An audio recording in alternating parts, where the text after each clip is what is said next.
नमस्कार. शिवसेना उद्धव बाळासाहेब ठाकरे पक्षाच्या वतीने आयोजित आजच्या या पत्रकार परिषदेमध्ये सर्व डिजिटल तथा प्रिंट माध्यमांच्या मान्यवर प्रतिनिधींचे मनपूर्वक स्वागत आहे.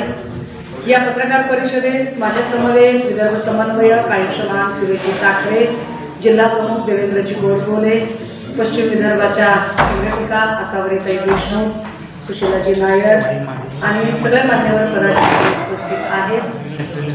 ही पत्रकार परिषद एका महत्त्वाच्या विषयावर पक्षीय राजकारणाच्या पलीकडे जाऊन एका अत्यंत संवेदनशील मुद्द्यासाठी तातडीने बोलावली गेली.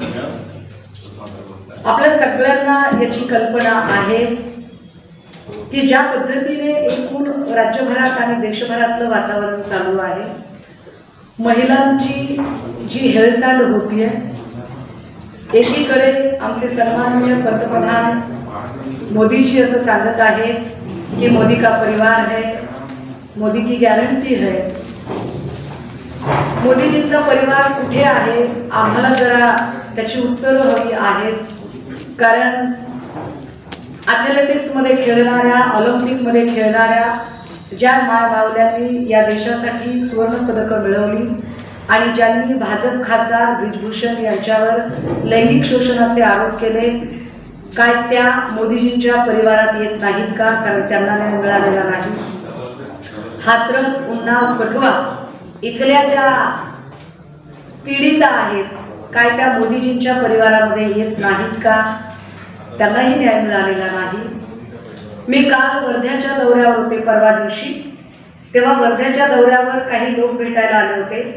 वर्धा बुलढाणा समृद्धी महामार्गावर जो अपघात झाला, या अपघातामध्ये 25 ते 30 लोक मृत्युमुखी पडले, ज्यांचे मृतदेहही ओळखता येत नव्हते. आणि त्यावेळेला सरकारने त्यांना 25 लाख रुपये प्रत्येकी देऊ केले होते. मात्र त्यातल्या कुणालाही 25 लाख काय 25,000ही मिळाले नाही. काय ही सगळी माणसं मोदीजींच्या परिवारामध्ये येत नाहीत का? मणिपूरमध्ये 2 मायमाऊलींची विवस्त्र धिंड काढली गेली. यांच्यावरही म्हणजे मोदीजींना जगभर फिरायला वेळ आहे, निवडणुकांचा प्रचार करायला वेळ आहे, परंतु काय मणिपूरच्या त्या 2 बहिणी मोदीजींच्या परिवारामध्ये येत नाहीत का? मोदीजी त्यांचा परिवार म्हणून सगळी लोक लिहित आहेत. पण वर्ध्याची सभा संपल्यानंतर मी जेव्हा काल गोंदियामध्ये पोहोचले, त्यावेळेला गोंदियाहून परतत असताना मला या पूजाताई तळस भेटल्या, ज्या आत्महत्येच्या विचारापर्यंत पोहोचल्या, ज्या त्यांची आत्मसन्मानाची लढाई लढत आहेत. आपल्या सगळ्यांना याची कल्पना आहे की पूजा तळस यांचा आत्ताचे भाजपाचे उमेदवार खासदार रामदास तळस यांच्या मुलाशी विवाह झाला.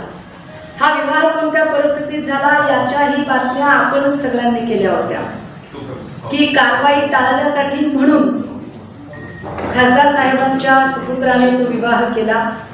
पण त्यानंतर त्या मुलीचं पुढे काय झालं? काय मोदीजींच्या उमेदवाराने मोदीजींचा परिवार, मोदीजींच्या खासदाराचा परिवार, तो परिवार सांभाळला का? तर ज्या मुलीला कारवाईच्या भीतीने फक्त लग्न केलं आणि तिला एका फ्लॅटवर नेऊन ठेवलं, त्यानंतर तिची अवस्था काय झाली हे कोणीही बघितलं नाही. तो फ्लॅट नंतर विकून टाकला गेला. ज्यांना फ्लॅट मिळाला त्यांनी त्या मुलीला बाहेर काढलं. ती रस्त्यावर आली. तिचं बाळ छोटंसं सोबत आहे. ज्या बाळाला आत्ता दूध द्यायचं म्हटलं तर काय करायचं हा प्रश्न समोर आहे. हे खासदार रामदास तळस साहेबांचं मुलाच्या सोबत जे लग्न झालं त्याचं नगर वर्धा परिषदेतलं हे विवाह प्रमाणपत्र. लग्न करूनही जे आपला परिवार सोडून देतात ते मोदी का परिवार हॅशटॅग लावतात. हे फार चमत्कारिक आहे, हे फार भयंकर आहे. खरं तर देवाभाऊंच्या या सगळ्या ज्युरिडिक्शनमध्ये अशा काही घटना घडाव्यात हे फार विशेष आहे. ज्या पद्धतीने घर विकलं गेलं, ज्या घरामध्ये मी तिला व्यवस्थित ठेवलं आहे आम्ही त्या मुलीला न्याय दिला आहे असं जे खासदार रामदास तडस सांगतात, ते घर परस्पर विकून तिला त्या घरातून बाहेर ओढून काढण्यापर्यंतची मजल या लोकांची जाते. जेव्हा ही माय माऊली रामदास तडस यांना न्याय मागायला म्हणून त्यांच्या जनसंपर्क, घरात सुद्धा नाही, जनसंपर्क कार्यालयामध्ये जाते, त्यावेळेला तिला तिथूनही प्रताडित करून बाहेर काढलं जातं. तिच्या गरोदरपणातही तिच्याकडे लक्ष दिलं जात नाही. तिचं बाळ जन्माला आल्यानंतर 2 महिने वाट बघून ती कल्पना देते की अहो मला, मी बाळांत आहे, माझ्याकडे जरा लक्ष दिलं गेलं पाहिजे. या छायाचित्रात तिचे वडील आहेत. खासदार रामदास तडस यांनी ज्या पद्धतीने तिच्याशी वर्तणूक केली, तिच्या वडिलांच्या समोर तिच्या बाळाच्या बापाचे पुरावे मागितले, यावर त्या बोलतीलच. परंतु हे फार वाईट आहे, अपमानास्पद आहे. यामध्ये पूजा तडस यांचे वडील अगदी आत्ता या 2 महिन्यापूर्वी मृत्युमुखी पडले. मोदीचा परिवार म्हटला जातो आणि हा सगळा परिवार उद्ध्वस्त केला जातो. हा कसला मोदीचा परिवार आहे? ही सगळी माणसं, मला फार याच्यात काही बोलायचं नाही, परंतु ज्या एका चिमुरड्याला घेऊन ही माय माऊली न्याय मागते, किमान या वेळेला तरी तिला न्याय मिळेल का? मी आपल्याशी बोलेलच, पण मी जरा पूजाताईंना विनंती करेल की त्यांनी काही भूमिका मांडावी. नमस्कार, मी सौ पूजा तडस, बर्देचे खासदार रामदाजी तडस यांची सून. मागील काळामध्ये कशाप्रकारे लग्न झालं हे तुम्हा सगळ्यांनी बघितलं. कशाप्रकारे स्वतःच्या मुलाला बलात्काराच्या आरोपातून वाचवण्यासाठी फक्त माझ्याशी लग्न करून स्वतःला वाचवण्यासाठी हे सगळं केलं गेलं. मला एका फ्लॅटवर नेऊन टाकलं गेलं. तिथे ज्या पद्धतीने माझ्याशी मला वागणूक दिली गेली म्हणून माझा वापर केला गेला. त्यातून या बाळाचा जन्म झाला. आणि हे बाळ जन्माला आल्यानंतर मी हे बाळ कुणाचं आहे या बाळाचा DNA कर म्हणून माझ्यावर घणाघाती आरोप लावले गेले. मी हे बाळ घेऊन, हे 17 महिन्याचं बाळ आहे माझं. एक खासदार माणूस, एक लोकप्रतिनिधी माणूस जेव्हा म्हणतो की बाई DNA कर, तर समाजातल्या मुलींनी कुठे जायचं? ज्या पद्धतीने माझ्याशी लग्न लावलं गेलं, ज्या पद्धतीने माझ्याशी मला वागणूक दिल्या गेली, प्रत्येक वेळी माझ्यावर अपमानास्पद मला वागणूक दिल्या गेली, प्रत्येक वेळी माझ्यावर घणाघाती आरोप लावले गेले. इव्हन जेव्हा मी त्यांच्या घरी गेली तेव्हा लोखंडी रॉडने मला मारण्यात आलं. त्या लोखंडी रॉडने मारण्याचे पुरावे पण मी तुम्हाला सगळ्यांना देणार. म्हणजे एका स्त्रीवर तुम्ही एवढे अत्याचार करता. आज हे माझे छोटंसं बाळ आहे, या बाळाला घेऊन मी दर भटकते. ज्या फ्लॅटवर मी राहिली तो फ्लॅट विकून आम्हाला बेघर सुद्धा करण्यात आलं. म्हणजे इतक्या खालच्या पातळीपर्यंत जाऊन एका छोट्या मुलीशी एका तान्ह्या लेकराशी राजकारण घडते. तर मग माझ्यासारख्या स्त्रियांनी जायचं कुठे जायचं? खासदार तडस साहेब म्हणतात मी माझ्या मुलाला बेदखल केलं. हो, बेदखल केलं तर तुम्ही तुमच्या मुलाला घरात का ठेवता आणि मला एकटीला घराबाहेर का काढता? माझ्यासाठी सगळं राजकारण करता. जर मोदी साहेब म्हणतात की देशामध्ये माझा परिवार आहे, देश हा संपूर्ण माझा परिवार आहे, त्याच परिवारातली एक व्यक्ती म्हणजे खासदार रामदाजी तडस यांच्या सभेसाठी 20 तारखेला मोदीजी वर्धेमध्ये येणार आहेत. मला त्यांना एकच विनंती करायची आहे, मी तुमच्या परिवारातली लेक पूजा तडस, मी तुम्हाला न्याय मागते की जर मी तुमच्या परिवारातला हिस्सा आहे तर या बाळाला न्याय द्या. या बाळाच्या अस्तित्वाचा प्रश्न आहे, माझ्या अस्तित्वाचा प्रश्न आहे, माझ्या स्वाभिमानाचा प्रश्न आहे. जेव्हा लोक म्हणतात की DNA कर, आज मी समाजासमोर जेव्हा जाते तेव्हा मला माझ्याकडे घाणेरड्या नजरेने लोक बघतात की या बाळाचा बाप कोण आहे. इतक्या घाणेरड्या शब्दामध्ये तुम्ही माझी अवहेलना करता. आज मी आहे, उद्या माझ्यासारख्या 10 पूजा समोर येतील. हे बाळ आहे माझं, या बाळाकडे बघा आणि मला सांगा माझं कुठे चुकते, माझा अपराध काय? माझ्यासारख्या मुलीला तुम्ही DNA मागता, करायला तयार आहे मी DNA. माझा फक्त एकच हे आहे की कोर्टातून करा, सर्व समाजासमोर करा, मी DNA ला तयार आहे. पण माझी अशी अवहेलना, माझा असा अपमान तर करू नका. ॲटलिस्ट मला साधं 2 वेळचं अन्न सुद्धा देत नाही. या बाळाला दूध पाजण्यासाठी मला कणकेचा घाटा करून पाजावा लागतो. इतकी दयनीय अवस्था माझी करता. माझा दोष काय ते मला सांगा. आणि ज्या लोकप्रतिनिधीशी तुम्ही तुम्ही त्यांची सभा घ्यायला जिथे वर्धेत येणार आहात तिथे तुम्ही मला थोडा वेळ द्या. आधी माझी ही समस्या जाणून घ्या की एक लोकप्रतिनिधी जेव्हा आपल्या सुनेला न्याय देऊ शकत नाही तर ते समाजाला काय न्याय देतील. खरं तर त्या मला वर्ध्याच्या सभेत भेटल्या असत्या तर मी त्यांना वर्ध्यातच लोकांच्या समोर उभं करू शकले असते. परंतु मी वर्ध्यातून बाहेर पडल्यानंतर मी काल गोंदियाच्या दौऱ्यावर असताना त्यांचा माझा संपर्क झाला आणि त्या मला असं विचारत होत्या की मोदीजींचा परिवार आहे, 20 तारखेला मोदीजी वर्ध्याला येणार आहे, तर त्यांच्या परिवारातल्या त्यांनी ज्यांना तिकीट दिलंय ते माझा परिवार उद्ध्वस्त करत आहे. तर मोदीजींनी आम्हाला 20 तारखेला वेळ द्यावा आणि वर्ध्यामध्ये येत असताना त्यांनी पूजा तडस या त्यांच्या लेकीला सुद्धा न्याय द्यावा, एवढी माझी ताई मदत करा यासाठी म्हणून ही मायमाऊली काल संपर्कात आलेली होती. मला असं वाटलं की मी आपल्या सगळ्यांच्या समोर या एका महाराष्ट्राच्या लेकीची व्यथा मांडली पाहिजे. खरं तर भाजपमधल्या अशा असंख्य किस्से बाहेर येतील. रिंकी बक्सला आजही न्याय मागते. राहुल शेवाळ यांनी काय पद्धतीने तिच्यावर केसेस टाकून तिला जायबंदी केलंय हे वेगळं सांगायला नको. सोलापूरचे जिल्हाध्यक्ष श्रीकांत देशमुख यांच्या विरोधात निर्मला यादव रोज न्याय मागते. अशा अनगिनत कहाण्या, अनगिनत विराण्या आहेत.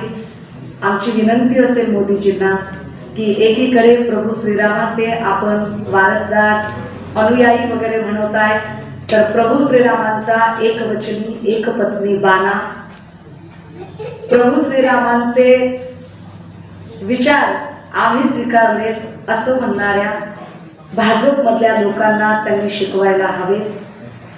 कारण एकवचनी एकपत्नी एवढा संस्कार जरी शिकवला तरी अनेक मायमाऊल्यांचे संसार वाचतील.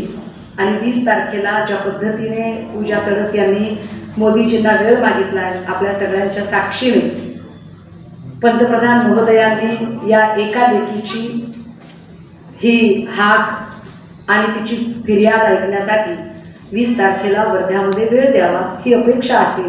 मी आपल्या प्रश्नांची उत्तर द्यायला तयार. एका स्त्रीला तुमच्या घरातल्या सुनेला, सून ही घरातली लक्ष्मी असते, तुम्ही त्या सुनेला DNA मागता, हे बाळ माझ्या मुलाचं नाही, हे बाळ माझं नाही म्हणून माझा अपमान करता. मला लोकांपर्यंत मी लोक न्यायालयामध्ये न्याय मागण्यासाठी मी उमेदवारी अर्ज दाखल केला.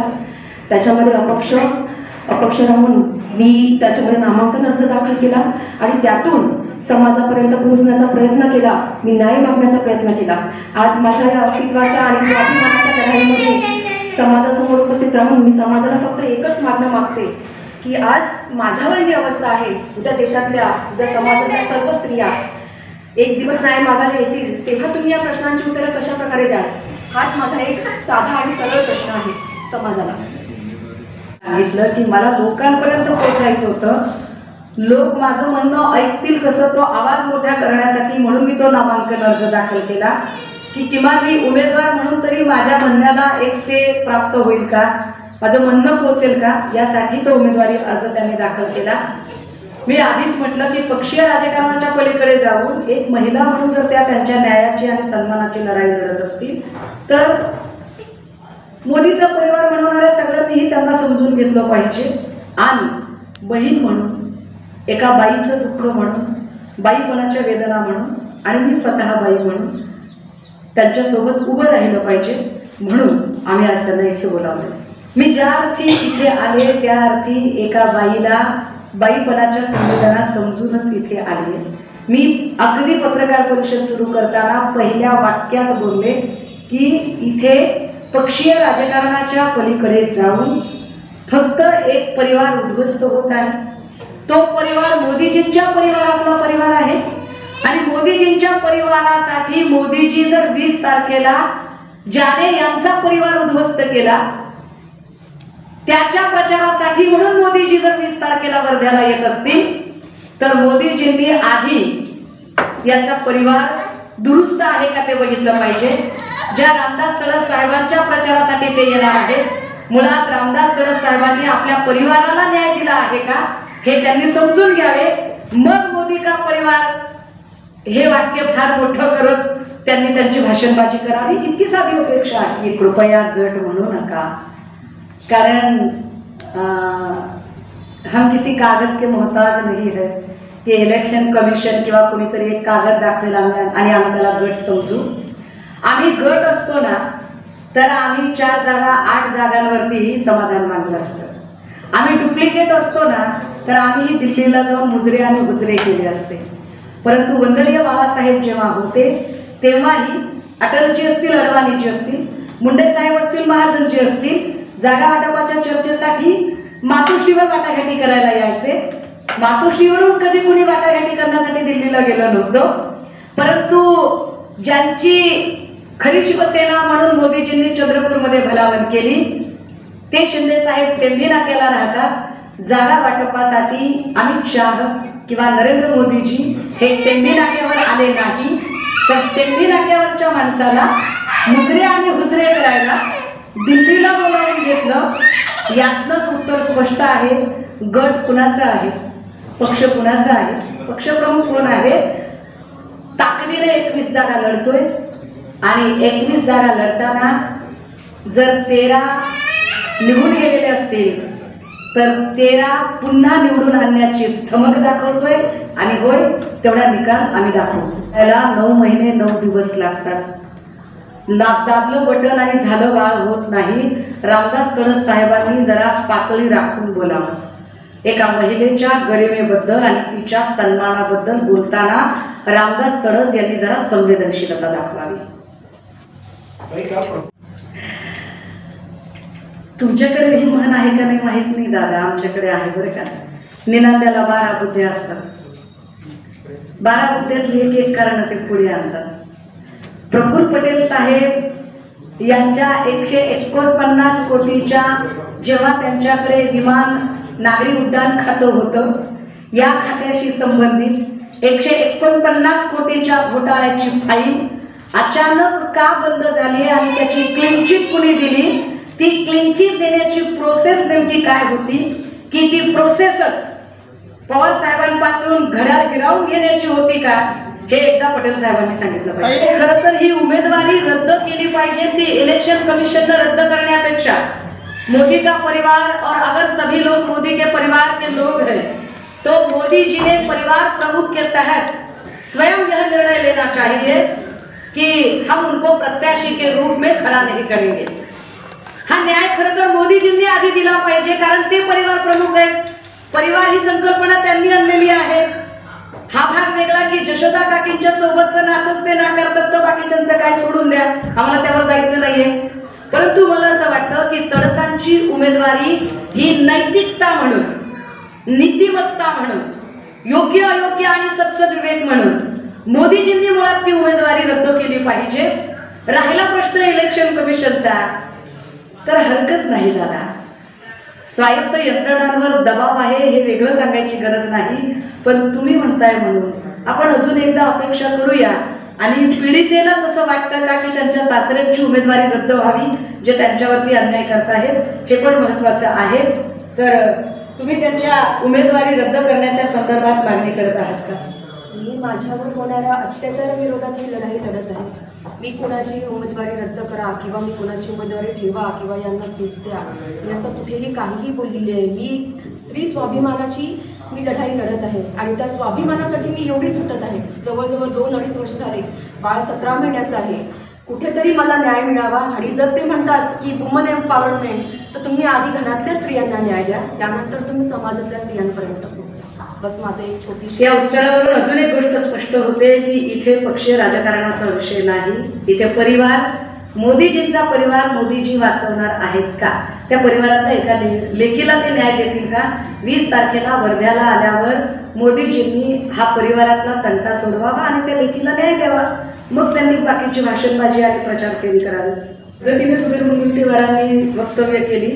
एकूण या लोकांची सगळी जर सेन्सलेस वक्तव्य बघितली किंवा कुलदीप सेंगर सारख्या बलात्काराच्या समर्थनार्थ मोर्चे काढणारी भाजपा, बिल्किस बानोच्या आरोपींना पेढे भरवणारी भाजपा, महिलांच्या प्रती किती संवेदनशील आहे हे वारंवार दिसते.